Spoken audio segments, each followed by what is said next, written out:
Hello everyone and welcome back to another video from Wake&Tech. In this video, I'm going to show you how to read comments on the Threads application. So let's get started right away. First of all, open up the Threads app on your device. And once you open it up, make sure that you are logged into your account.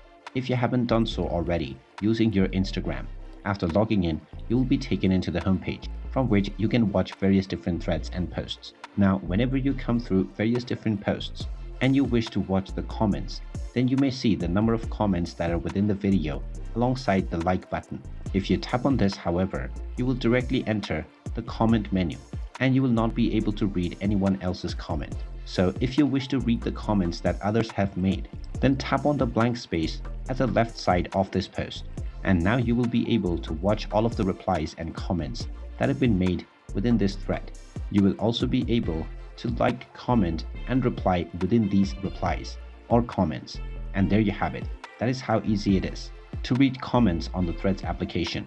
If you find this video helpful, make sure you hit that like button and subscribe to our channel if you haven't done so already. Also ring that notification bell to never miss another update from us. Thank you for watching and I will see you again in the next video.